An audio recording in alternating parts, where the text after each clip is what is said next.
So in the previous session, I said that there were at least 3 features that went into making Islamic governance what it was. The third of these features, I said, is the limited relationship between the executive and the legislative, which I explained that it refers to the Sharia in the larger sense I mentioned. Notice here the word limited and how much it bears the biases of the present. So I don't want to dwell on this more, but please think about what it means for us to say about something in the Islamic government, limited, right? The separation between the two was no doubt profound, if on no other basis than the difference in the training, subject formation, general cultural commitments, and worldviews of the two sides. Most importantly, the civic population, the Foucauldian population of biopower, was, in the case of Islam, quite separate and detached from the executive, which is to say that the entire complex of biopower could not have existed, either at all or at a minimum. At this point of my research, I'm not sure how much it is. I will leave that the judgment to the end, but it is between nothing to very little. Why was this so? First, there was a distinct lack of control over elementary schooling, higher education, and health system. These institutions operated autonomously, all of them. Elementary schooling, of course, offered some education in language and grammar, Quran recitation, and arithmetic, among several other subjects. But the ideology of the state and its paraphernalia was not in existence. No state rituals, no national anthems, no parades, no lining up in the schoolyard singing the praises of the nation, or the state, or the national race. Instead of the national anthem, it was prayer, salat, which was taught to children. Instead of singing the glory of the nation and its homeland, the children recited the Quran and the adages relating to the Prophet and his ethical exemplarity, the Ummah and the divine guidance necessary for it to remain on the straight path. The discourse and ritual and whatever paraphernalia that was involved was not nationalistic and patriotic, but religious and ethical, invoking the prophetic ethical stock and the blessings of God. Instead of pride in one's nation, children were taught humility before the awe of creation and the bounties that it offered the humankind, the beneficiary of God's blessings. التحدث بنعمة الله. Most importantly, the textbooks and the educational subject matter was not decided by the administrative and bureaucratic offices of the state, the nation state, but rather by the cultural and pedagogical imperatives of the Sharia. Or to put it differently, it was the same educational culture that produced the ulama jurist class that also produced the body of learning among primary and advanced learners, and to some extent among the executive elite as well. And that is a crucial difference here. It was the ulama through who decided what education is or was, what to study and how to study it. And what was studied were those intellectual capitals or intellectual assets that the Sharia people produced, not the state and not the Sultanate. So we must be prepared to reevaluate our entire conception of what government meant in light of the fact that what we are looking at here is a quite different notion of political man, or put more accurately, political subjectivity. With higher education, there was no substantive connection between the power-based executive on the one hand and the learning that went about in the college system on the other. Even when the ruler or his entourage founded madrasas, they could not impose, not that we can detect any such attempts, they could not impose their own curriculum. In fact, when they cared to stipulate a curriculum, such as happened in the Ottoman Sultaniya madrasas, the entire repertoire of study was fiqh and kalam-based disciplines, pretty much identical to any other private madrasa. Education outside the realm of Ahl Sayf, which is essentially military training, was almost exclusively ulama-based education, even for the emirs and sultans themselves. The subjects of study were morphology, grammar, rhetoric, al-ma'ani wal-bayan, Quran studies, hadith, fiqh, usul al-fiqh, grammar, logic, disputation, adab al-bahth wal-munadara, and jadal, falsafa, kalam, astronomy, optics, and so on. Furthermore, and this is as important an argument as any we have so far advanced, there was no system of incarceration and economic political disciplining and docility. In other words, the penal system and the political economy were radically different in Islam than has emerged in Europe. The Islamic policing system was minimalistic. One can say that in comparison with the modern state system, the Islamic system of justice and legal enforcement was at best minimalistic and at worst incomparable. We must also recognize that the economic forces that propelled Europe into this massive policing surveillance system during the late 18th century and the 19th never arose anywhere else in the world. Capitalism, I must stress, is one of the leading forces in the creation of discipline and surveillance. And the prison system was not just an institution that happened to arise in Europe and happened to be particularly brutal. The prison system and policing were integral to a larger phenomenon of control and discipline that had much to do with political economy, and specifically with the capitalism at the hands of the state. Witness, for instance, the manner Europeans were taught to be active, industrious, labor-oriented, and thus productive. In the 19th century experiment, in one 19th century experiment, the unemployed, or those who did not have work and jobs, and who languished in the streets, were arrested and often placed in a basement room that had a water wheel, what we now call a manual water pump. The poor soul, the vagabond who was arrested, would be tied to the manual pump and the room would be flooded, forcing him to keep rowing to get the water out of the room so that he can save his own life. This taught him to work. And I'm telling you this as an actual thing that was happening in Paris and London. The French actually were more serious about this than the British. But all of them did the same thing. If not this, another kind of thing. Similar. This system of discipline was to evolve later in scientific and sophisticated ways to enhance society's ability to work and produce. It was conceived as integral to the welfare of the citizen and the modern family and thus the nation, which is precisely why this is integral to biopower. Mind you here, both the family and the nation are the invention of the state. So when we say that something is good for the family, it means that it is good for its maker, the state. But biopower is the disciplinary mechanisms that instill discipline, surveillance, welfare, and much else with a view to creating the powerful state, one of the desiderata of a human life. Yet, none of this existed in Islamic history because the value that was deemed sacred was not related to the Enlightenment concerns.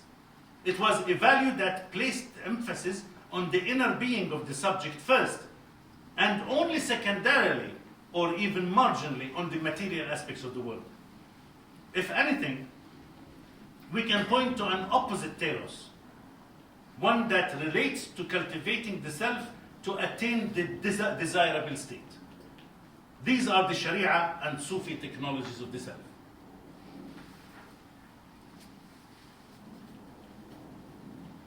The common cultural lingua franca was Islamic jural sophistic discourse. This was the habitus. The discourse in the habitus was the doxa, that which is taken for granted, as I explained before, that which is not questioned and is thus accepted as at face value. There is no doubt that Ghazali was neither delusional nor unrealistic when he took it for granted in his At-Tibr al-Masbuk that he could preach at and admonish the Seljuk Sultan with the threat of punishment in hell, with the necessity of being grateful for commanding the Sultan. He told him, just thank your lucky stars for being a Sultan. This is one of God's mercies and bounties on you. But the tone is stunning. Anyone who will read that book, if they are not stunned by the tone of Ghazali speaking to this glorious, most powerful Sultan probably at the time in the world, I don't think they would understand what was involved in the text.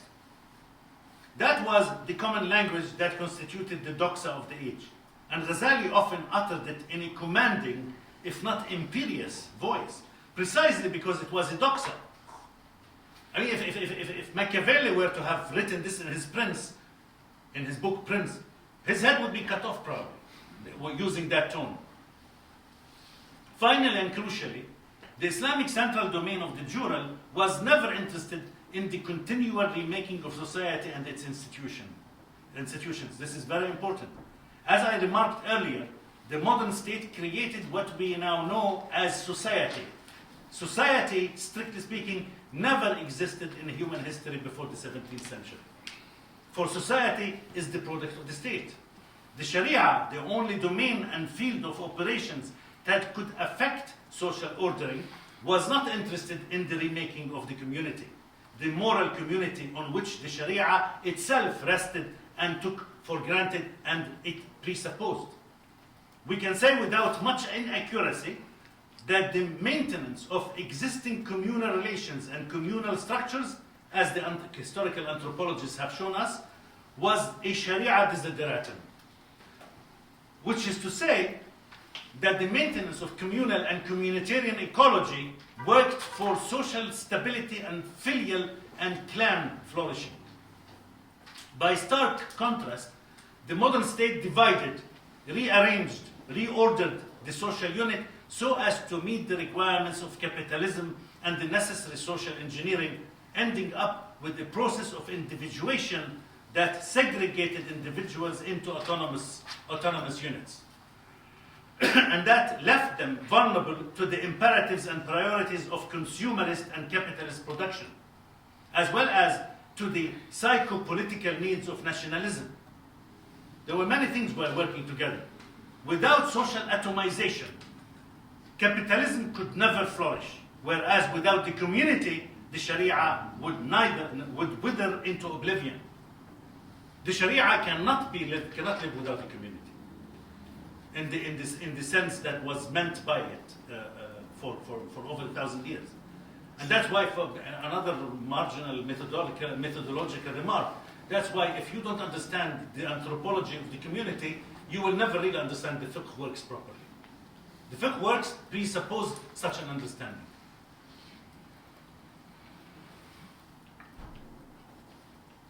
Which is to say that the Sharia can no more live with individualism than capitalism or the modern state can live with the community, or for that matter, clan or tribe.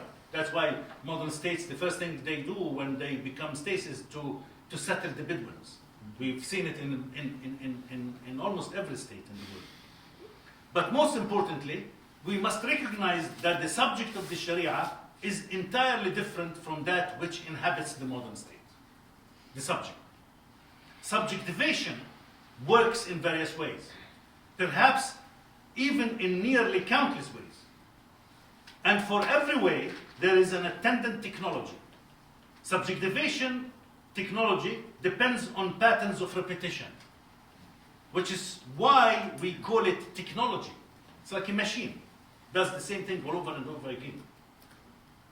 It is a technique of engendering a certain formation within the self on the basis of training, just as the modes of physical training can shape muscles of the body in one fashion or another. You can make your muscle like this, you can make it like this, and there are people who do it in the back, and it's all sorts of things. Depends how you train it. Technology amounts to repetitive performance, but performance here must not be understood as mere display of an action. Performance engenders facts and meaningful bodily movements. and repetitive performance makes these facts endure as an integral part of the psyche, where the body and soul act in unison in acceptance of a certain modes of behavior. This is precisely what embodiment means. But there are two distinct ways, just two for now, because they are the only ones relevant for us. Two distinct ways in which this technology is brought to fruition, meaning it is brought to bear on the subject with specific effects. The difference between these technologies lies in two important, indeed crucial considerations. The first is that one of them is self-conscious. That is, that the subject is conscious of the need to engage these technologies, while the other is not. Although I will argue later that late capitalism is changing this to some extent. Late capitalism is becoming very clever, much cleverer than before. Accordingly, we can distinguish between technologies of the self, that is self-conscious, deliberate, and intentional technologies, and external technologies of subjectivation. Or perhaps we can call them technologies of the self and technologies by the other. There are technologies, but one by the self and one comes from the outside. Meaning that some external other, and we know who it is, operates on the subject, on behalf of the self, to fashion him or her. These are very different technologies, each producing a subject of its own. There are at least three aspects to the technologies of the self that must be distinguished from those aspects or components that make up technologies by the other. First, the prime foundation of the technologies of the self is deliberateness, self-consciousness, and intentionality. One consciously and deliberately operates on oneself. For this deliberateness is quintessential to the entire praxis. Praxis, not practice. I will get to that momentarily. So it is a technology of self-conscious self-operation. Self-conscious self-operation, par excellence. We can see this quite patently in the fiqh of the Sharia. We call it niyyah, the most basic form of self-conscious self-operation. Basic form, because it can get more complicated than the Shari'a niyyah. In daily life, we tend to wash our hands many, many times a day, with almost no thought whatever, just automatically. I peel an orange or prepare to eat a meal, and I go and wash my hands. I go out to the supermarket and buy something, I come back and wash my hands. All this is almost routine, nearly a mindless set of actions. But if I want to pray, to stand before God in order to submit to His majesty, to express gratitude to His boon and bounty, I wash with full awareness and intention to be clean. The cleanliness here is both physical and mental, bodily and psychospiritual. The niyyah, the intention to pray in purity, then acquires ramified dimensions, all at once. Second is the consistent repetition of certain behavioral modalities. Of course, we can point to the 5 prayers every day, or to particular practices and exercises that accomplish certain goals in modifying and shaping the self. The very act of writing is an example. Writing, authoring. In good old Arabic, it was called tasnif. The very act of writing is an example which draws the limits and differences between technologies of the self and technologies by the other. As we know, much of what we consider mundane activities in past Islamic cultures were not really mundane at all. We now deem them mundane because we ourselves have lost the capacity to exercise them the way Muslim individuals of old had done. Because we really have no idea how the technology worked or how it works. We know very well from reading the biographical literature, the Tabaqat works and others, that there was a common practice of dividing the night into 3 parts. 1/3 of the night was given to sleep, You had no choice. You had to sleep. But 2/3 were deemed forms of worship. Ta'abbud. Devoted to prayer and writing. As I said, tasnif. Writing, like prayer, was a form of worship. It was a technology of the self operating on the self in conscious, cerebral, and deeply psycho-spiritual manner. Writing was in the way of God, fi sabilillah, just like the waqf and so many other things were. Writing was intended to spread ilm, knowledge of the deen. It was like prayer, a praxis, because there was an alignment between the repeated act and the telos of ethical cultivation. But it was even more than that, since it was both an internal and an external act, having to do with giving, that is, giving or disseminating ilm, knowledge, to the believers. That's why giving knowledge, it's for free. You cannot charge for teaching. It's forbidden. That's why when Islam does not acknowledge copyright. Why? Because copyright runs against the very spirit of what it means to propound and disseminate ilm. This is the effect of saying that he who engages in ijtihad gets rewarded once, even if he happened to be wrong. From this perspective, tasnif and learning and teaching were all like sadaqah, an act of pious gifting. This incidentally explains why many of our good old scholars and intellectuals were so prolific. We tend to attribute this to genius or exceptional abilities, and no doubt it was that.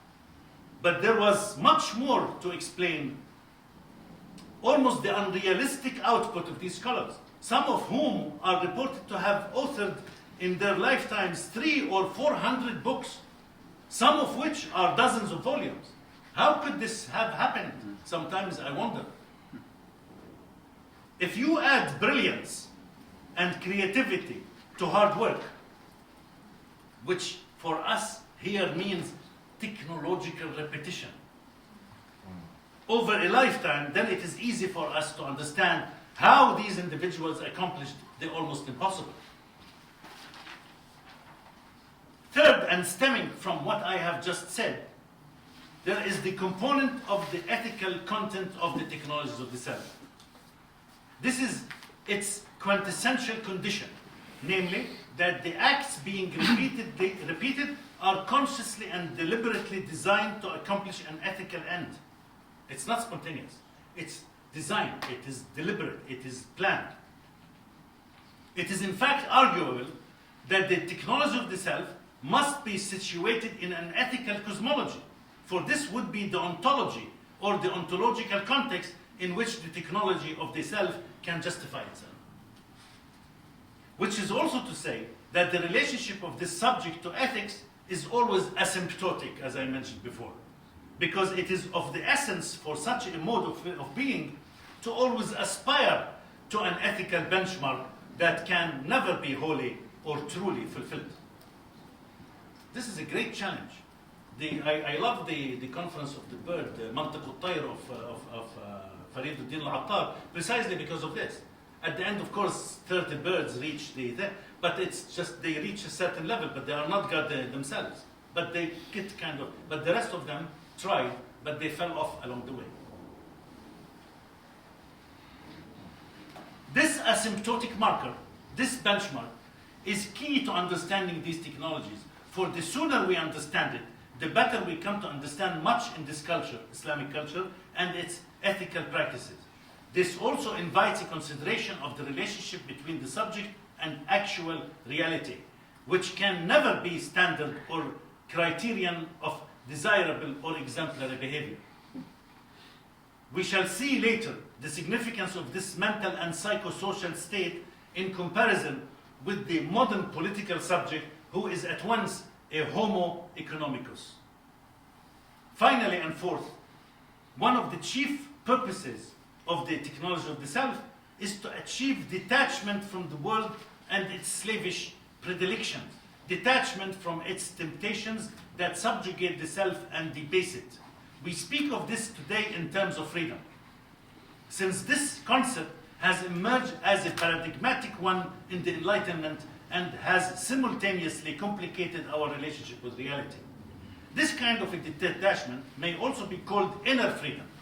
I like to call it inner freedom, in contradistinction with external freedom, or what Isaiah Berlin had called negative liberty. In other writings, I argue that negative liberty or external freedom is indeed negative, in the sense that it leads to destructive consequences at the end of the day, when all has been said and done. What I want to argue here is this, that inner freedom is a major consequence of the technologies of the self, and that its cultivation will produce a subjectivation that differs dramatically from that which is cultivated by external or negative freedom.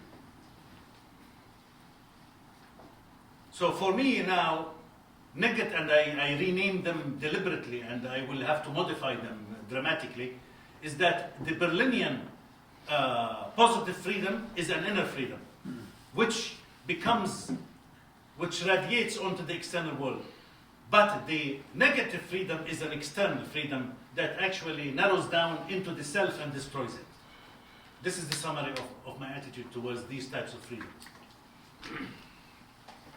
As I have described them here, these ethical technologies of the self are principles and modalities of action and embodiment, which is to say that they are forms of praxis. They differ in extent and intensity, some being milder forms compared to others. Almost every religion advocates one form of these technologies or another. And within one single religion, variety exists as well. Islam offers a spectrum ranging from the Shari'i fiqhi praxis, which has its own variants, to the Sufi and pietistic, these latter two taken to be quite different from each other. We had a bit of a conversation about this last night, Professor Anjum and myself. And having many variants as well, as a remarkable book I find by Megan Reed has shown.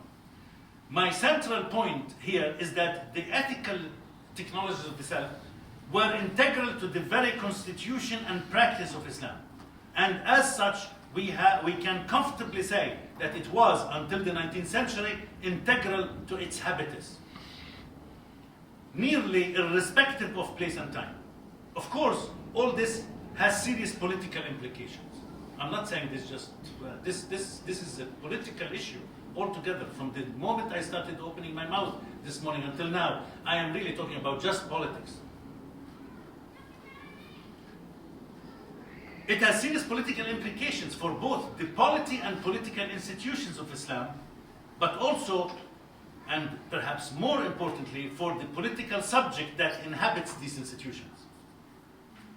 What I am also trying to emphasize here is that the cultural, religious, spiritual habitus of these technologies, or rather subjectivities, was a shared common ground between and among the entire range of personnel that inhabited the Sharia domain and the Sultanic executive. Let me now offer some remarks about the schematic equivalent of the modern political subject, or rather modern political subjectivity. I want to argue that late modern capitalism and neoliberal forms of government intersect and interact with each other, I would say, seamlessly. Which is to say that the subjects of modern capitalism, on the one hand, and neoliberalism on the other, are often subjected to similar mechanisms of control and manipulation. In fact, I argue that the two are often indistinguishable, for one overlaps with and completes the work of the other. Capitalism and its ideological apparatus, so to speak, is not just in the business of making money and increasing profit. It is in the business of fashioning political subjects through publicity and discursive hegemony, and ideologically charged semiotics that are performative in the first degree. The consumer's desires and values are directly integrated into the product as a cultural symbol or cultural capital, and not just as into production in the classical and basic Marxian sense.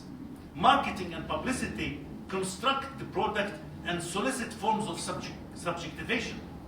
In this system of publicity, and strategies of marketing. The consumer is no longer the passive recipient of standardized commodities, but the active individual involved as a subjectified totality, which is to say, which is why it is of the essence now to know, to understand the emotive structures and desires and preferences of that consumer subject, and at once consumer object. We are both subject and objects here. We buy, but we are the commodity itself. The internet and the marketing and Amazon and all of this that you click, they study you while you are buying. They study you and they use you to make you a better and better consumer. So we are actually a object of studies. The problem of appropriating private personal information by business and corporations has become, as we all know, a crisis not only in our daily lives, but in our age as a whole. Capitalism is no longer the capitalism of production, but of the product. And so marketing and publicity are no longer merely techniques for selling, but they rather emerge as robust mechanisms that are constitutive of psychosocial relations and a host of values relevant for the market. This latter, not the human himself or herself, being the prime value. The sacred cow is not us or the human moral humanity. It is really about money and product and power. They integrate and take for granted the techniques and discourses of political life, political society, and political economy. In other words, the individuated person is not merely a consumer of products, but rather the site of exploration, study, calculation, and thus manipulation. This is not just economic reason at play here, but also political reason in no lesser degree. The constant assumption of political reason, because political discourse builds on this and appeals to, look what politicians say, we will make your life better, we will make it this, and all the better, all the terms, terms of value are really capitalistic. The constant assumption of political reason is that Homo Economicus is someone who pursues his own interest, where this interest is such that it converges with the interests of others. From the point of view of government, Homo Economicus is the person who must be left alone, for he is at once the subject and object of laissez-faire. But we must realize that this is not a neutral stand, for to leave the Homo Economicus alone is a proactive and deliberate decision, deliberate choice. It is based on the assumption, as Foucault argued, that the technology of government regards the constitution of the neoliberal subject a source of capital, a human capital.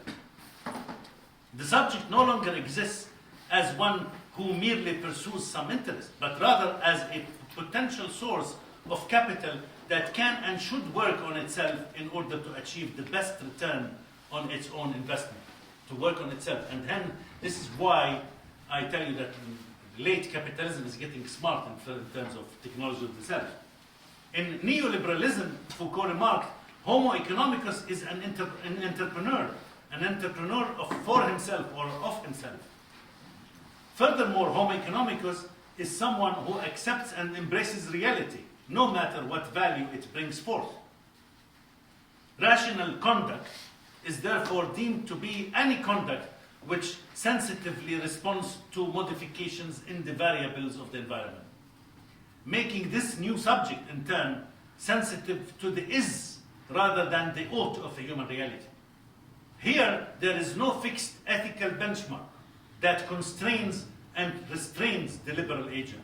Instead, it is the constant adaptation to the changing realities of life and market that govern his attitudes and modus operandi. In other words, also governs his ethics or her ethics. This agent, this subjectivity, makes possible a profound transformation in the art of government. For this new subject, as again Foucault remarked, and he's the ultimate master in these matters. When it comes to, I don't know anybody who understood these better than he did, and that was some time ago. For this new subject is one who is manageable, I quote him, one who is eminently governable. End of quote. Government, therefore, meshes with the social field, where the political and the social are merely two sides of the same coin. Yet central to this subjectivation is the creation of rules and structures that inculcate a mentality of maximizing utility, the zenith of rationality. What I want to suggest is that this instrumentalist rationality, which recognizes the positivist changes of reality as the criteria of future action and which abhors the fixed principles of ethics as a perennial guide, namely the ought or the ethical asymptotic benchmark, this instrumentalist rationality becomes the distinguishing mark of the new liberal subject, a mark that is foreign to the substantive modalities that form the ethical technologies of the self. Yet, it is my argument that the late modern capitalist subjectivity increasingly mimics the old technologies of the self, with the major difference of substituting anchorless but constantly changing modes of positive reality for an ethical exemplarity. For a principled ethical content, that is, this instrumentalist and positivist understanding of the world becomes the condition that shapes the new liberal subjectivity, where the realities and mentalities of the office and the workplace become the model of private technological subjectivation. Social life here not only emulates the capitalist work environment, but becomes part and parcel of it. I'm seeing it to such an extent that it succumbs to its imperatives. I'm seeing it with these young people who are, I'm watching them grow up, like between 18, 20, and they become 30, and see how much they are being formed by the very work they do as subjectivities, as a human people. I should dare to say, in the manner that nearly all modern political concepts are little other than secularized Christian forms, that the capitalist workplace subjectivation is the secularized form of the ethical technology of the self, with changes, mutatis mutandis, that is, depending on the condition and place, in terms of metaphysical depth and cosmological meaning. If we speak of intentionality and operation of the self on the self, we can see that this element is also present, or about to become fully present, in the capitalist workplace, by which I mean the psycho-social environment that shapes and forms subjectivity. The agent entering the liberal and capitalist workplace is trained to become an instrumentalist, rationally calculative maximizer of utility, with specific manners and modes of conduct, with formulaic ways of self-presentation.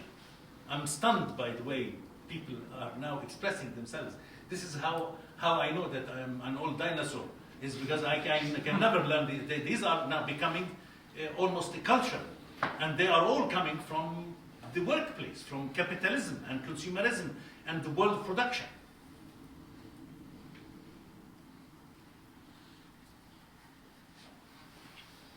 So the agent entering the liberal and capitalist workplace is trained to become an instrumentalist, rationally calculative maximizer of utility, with specific manners and modes of conduct, with formulaic ways of expressing or representing himself or herself, a particular biographical narrative, which we call CV, with bodily movements that are now controlled, that is how to speak, how to use hands, while speaking and presenting, tones, poses, controlled rapidity of speech, and so on and so forth. The agent becomes herself,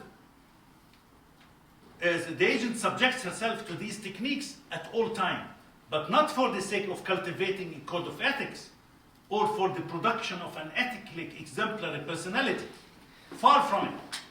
It is rather to maximize success in the capitalist workplace and eventually the attainment of great or greater wealth, promotions, etc., etc., and we know the story. Thus, the first three conditions of the technologies of the self obtain here, in the technologies by the other. First, intentionality and operation of the self on the self. Second, consistent repetition to the degree of total or almost total embodiment. meaning where the body and the mind operate in unison. And third, that the technologies possess a particular content, irrational, instrumentalist, and utility maximizing content. But because this third component is substantive and not procedural, not mechanical or methodological or technique related, because it is substantive, it differs from the ethical content of the traditional technologies of the self, which depends exclusively on the ought and the asymptotic desideratum. This balance, or seeming balance, is qualitatively upset with the consequence of all this, when the final accounting of the quality of life is accounted for, namely the kind of modus vivendi that these technologies produce, spiritually, psychologically, socially, and politically. In other words, the question that we must face is this: since we cannot live and adopt these two technologies at once, it's impossible, they are contrary to each other. Then what gain or loss do we incur when with the one or the other? What kind of subject, political subject to say the least, do we need to cultivate in order to maximize the quality of life on the spiritual, psychological, social, and political levels? Or, to cast the question in a Foucauldian manner, what kind of governmentality should we seek? What kind of subject should we cultivate and nourish? I would like to conclude by saying that I have gone into length to explain why and how Islamic governance differs from modern political rule, or the modern state, or what Foucault perceptively called biopower. In the afternoon sessions on Orientalism, I will continue this exploration in terms of the interactions, or rather lack thereof, between knowledge and power, in the manner our perspicacious French philosopher diagnosed. But I want to underscore here that several of my critics keep repeating the banal charge that my writings in this sphere of concern are largely devoid of a political narrative. I swear that I wrote this before you made your remarks this morning. So this was because many people say that, not only you. I first retort that on one important and philosophical level, most of what I have done in The Impossible State, Restating Orientalism, and Reforming Modernity is political in the first degree, but not in the sense that these critics think important. It is my considered opinion that they indeed missed what is important. Second, my interest in the political is precisely that, interest in the political, not so much in politics as conventionally conceived or perceived. I am interested in what matters most, in what makes constructed human reality what it is, in what makes who we are and what we are, in our subjectivity, because our subjectivity is everything.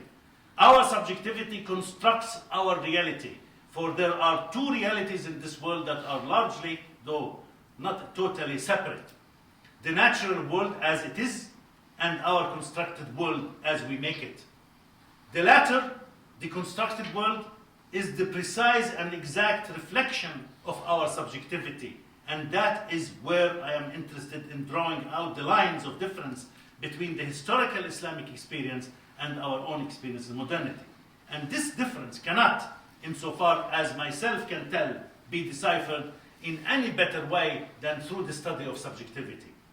And so my critics must understand that in terms of subject formation, the Islamic modes of governance did not engage any form of biopower, biopolitics, or in the formation of subjectivity. Islamic governance was a theistic nomocracy, which is to say that within the debate of the so-called paradox of sovereignty, mainly among Hermann Heller, Carl Schmitt, and Hans Kelsen, on which I'm going to write in detail in the near future, within the contours of that debate, the Islamic form of rule tilted to somewhat towards the Kelsenian pattern, but far more robustly and, of course, in distinctive, if not unique ways.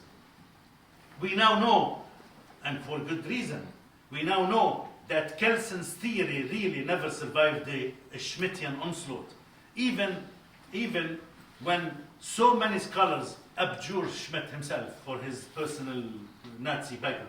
My point is that Islam, throughout a millennium and more, traveled in the orbit of the democratic, not the political. And so when we study politics in pre-19th century of Islam, we must be prepared to deal with the different concept of politics and the political.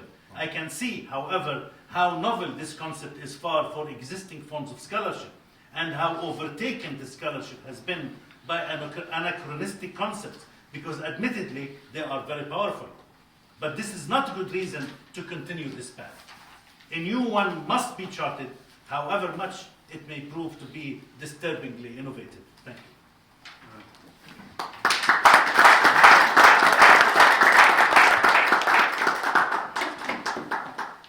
Okay, Bismillah, alhamdulillah. I'm going to keep my remarks very short, as I promised. There is so much that I can agree with and I want to mention, but I don't have time to do that.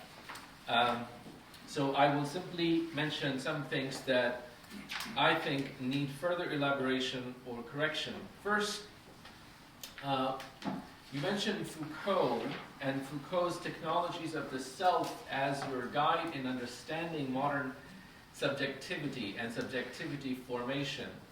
But of course, the question I have yet to see you wrestle with is, where does Foucault stop? Because Foucault's project and Hallaq's project are very different things. Foucault does not admit of the possibility that you can understand this subjectivity formation and step out of it. It's not something that you can step out of, that you can understand and correct. Foucault does not see it in a way that, that is sort of open to moral correction. Rather, for him, it is simply how things are. Whereas you see this as a project of moral intervention. And this, to me, is important. One could say, for instance, that we're using Foucault merely to understand modern subjectivity formation, governmentality, but the amount of room that he allows to human agency against institutions, against state formations, against biopower, well, that's really crucial, because, I guess to put it in a way that many in the room will understand better, Foucault stops as وَالْعَصْرِ إِنَّ الْإِنسَانَ لَفِي خُسْرٍ. Whereas our job starts with إِلَّا الَّذِينَ آمَنُوا وَعَمِلُوا الصَّالِحَاتِ وَتَوَاصَوْا بِالْحَقِّ وَتَوَاصَوْا بِالصَّبْرِ. So how do you reconcile, right? How do you complete the surah? Should I translate the surah? Right, so the first part says, man is in a state of loss, except for those who have faith and who act righteously and who uphold truth and are patient, who advise each other of patience and of truth. So there is action possible, there's intervention possible. Whereas for Foucault, there is no outside. The second point I want to make is the missing elephant in the room in The Impossible State, I think, as well as in other works, which is that you reduce the intervention or the Sharia's commitment to God and worship to morality. So in other words, morality, it seems to me, in your work, takes the place of, well, this is what God is there for. People worship God in order to be moral. God allows the existence of society to be moral, existence to have purpose. But, of course, Muslim scholars historically have looked at it differently. I ultimately agree with you that the Sharia is ultimately a moral paradigm, but there's a lot more complexity there, and I think that in that mechanics there is a lot that's missing or that's lost if we don't bring in aqidah, creed. For instance, the dominant tradition in late medieval Islam is Ash'ari tradition, and God is not moral being for the Ash'aris. God has no moral obligations. And in fact, it is very important for late Ash'aris to emphasize that God can act immorally. It's not possible to reduce God to simply morality and think of that as sufficient. I think one has to do more work. I guess finally, a third thought is that your concern with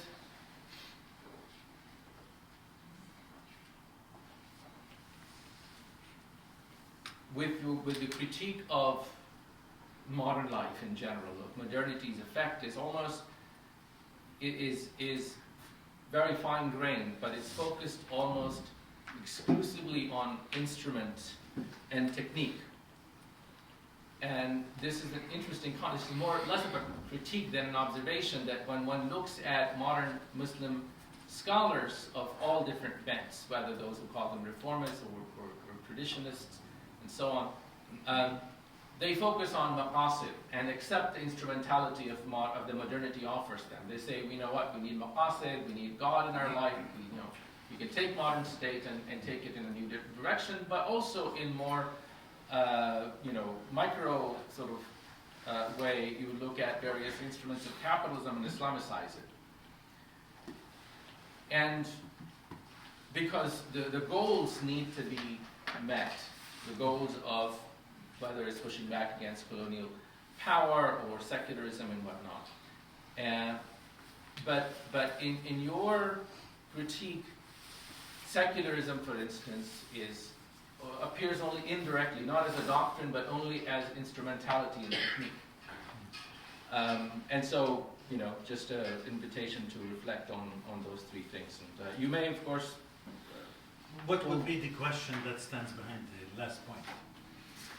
The point, I guess, is that Muslim scholars, living Muslim scholars, focus on their critique of modernity is substantive, not concerned with instrumentality and technique. They mostly accept the instrumentalities of modernity as, if not good, at least neutral. Right? So they wouldn't mind biopower if they could use it to create taqwa. Okay.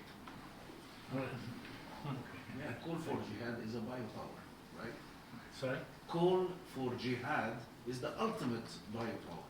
No, it has nothing to do with Really? biopower. It is a military concept and institution, but it doesn't.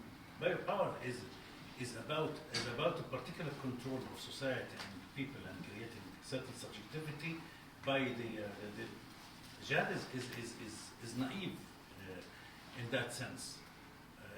Despite what it is, I mean, of course, everybody was fighting, everybody had armies, and everybody was invading everybody else. That's not a new news. Jihad didn't start or finish that history.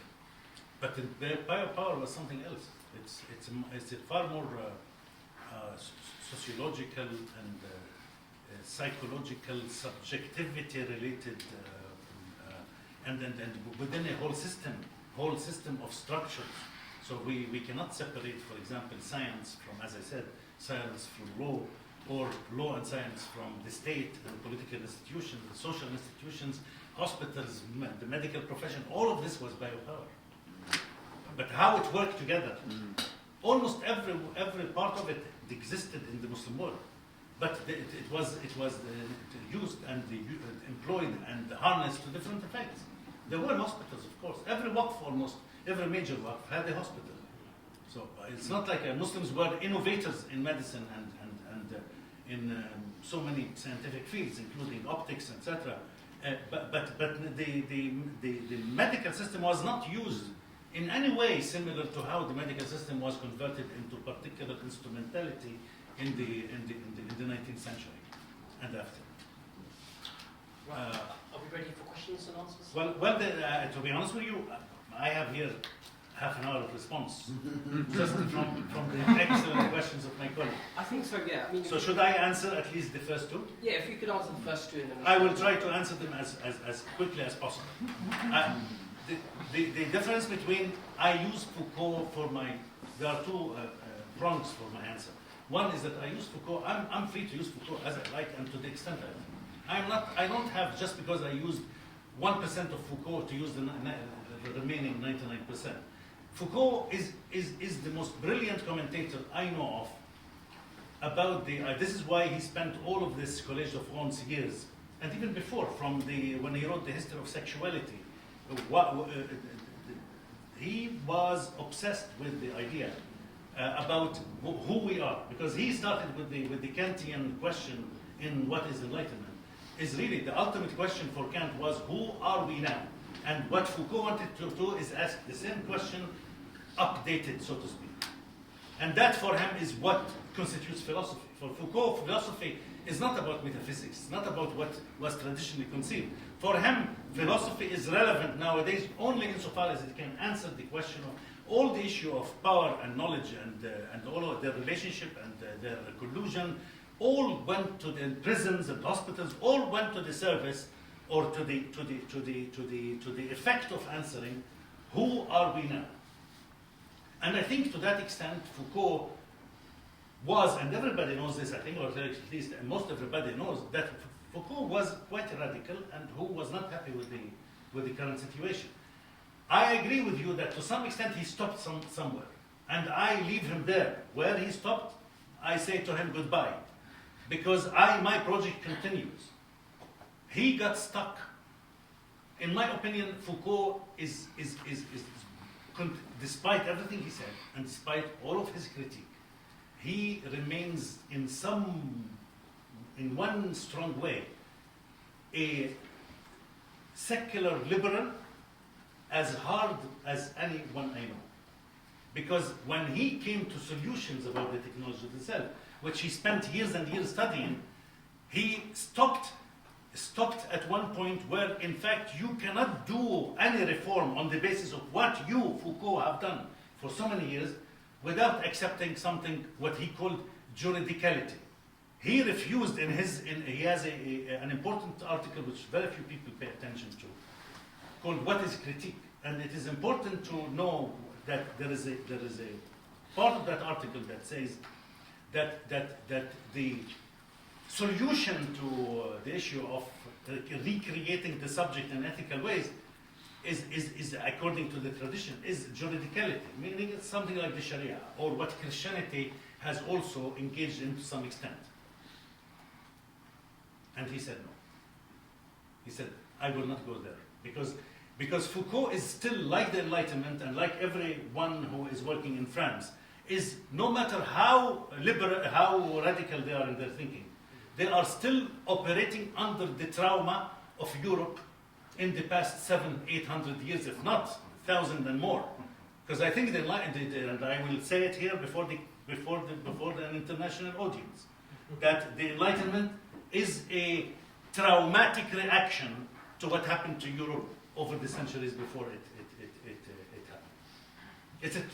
And still, the French in particular, but all of Europe, is being traumatized by their own history, and that trauma is being radiated onto the world, and with the universalizing mission, where every problem that Europe encountered has to exist somewhere else. But that is not true, we know this. And the entire discourse on on Islamic politics and the Islamic State is an issue, footnote of all of this picture. It is Europe's projection, Orientalist projection on Islam, of experiences that Islam actually was innocent of. It's Europe's own, and Foucault could not liberate himself from this. So for him, once it becomes a ritual, like you having to pray, for example, he raises his hand and says, that's it, that's where I stop. Right? And I recommend this to the young and promising students here.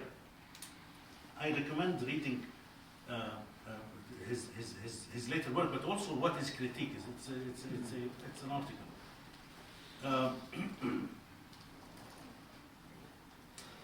As for, this is another excellent question, as for the Aqidah and its importance in the, first, the Aqidas kind of came, except for Abu Hanifa's Aqidah, which was probably one of the first, if not the first, came after the fiqh was formed. Second, the Aqidah in the Ash'ari tradition does not dissolve the entirety of the project of the Sharia. The Aqidas and theology and Kalam, all of it, are actually side effects of the whole scene. The main things that were going on is really the Sharia project and Sufism later on, as of the 3rd century. Actually, we could start with the middle of the 2nd century. Of course, traditionally speaking, we start with Hassan al-Basri, but we know that that Sufism as a movement, as a major voice in the Islamic tradition, starts pretty much in the last part of the 2nd century and the 3rd. But I don't think that giving God giving God in the Ash'ari tradition absolute power to do what he's not bound by doesn't mean that he's not ethical. He can do anything. He can make the sun rise from the west through the kharq al-'ada, right? And this is what they are really. But this is about creating a kind of sovereign. It's a political statement, by the way. It's not just a theological statement. It's a political statement of first order to say that the Ash'aris give God the most absolute power, to such an extent that God can be arbitrary. It's not to say God is mean. أعوذ بالله من الشيطان الرجيم. It's not to say that he was mean or he was, but to say that he can do anything that because he is the ultimate sovereign. In other words, this is to say to the sultans, mind yourself, look at yourself, be careful. That there is someone who is by far more. So it turns out to be, or to have an effect opposite to what this argument might incline to make. The Sharia was moral to such an extent that that gave God an arbitrary power in order to make it more moral, in order to make the ruler oblige its morality. But if you look at it also, and this is, I promise, that's the end of the answer. If you look at the substantive doctrines in the Sharia, the meaning the law itself, and compare it with anything you know, I don't know any. It always aims at accomplishing a moral end in a very basic human sense, and it's not very complicated. It doesn't get like into the new age morality where everything gets complicated. No. You ask, the philosophers are now asking the question: do we have an obligation to help the poor? As a serious philosophical question. Do we have an obligation to help somebody who is in need of help? It's not taken for granted. It has to be proven philosophically. Well, that goes against the very nature of the Quran itself.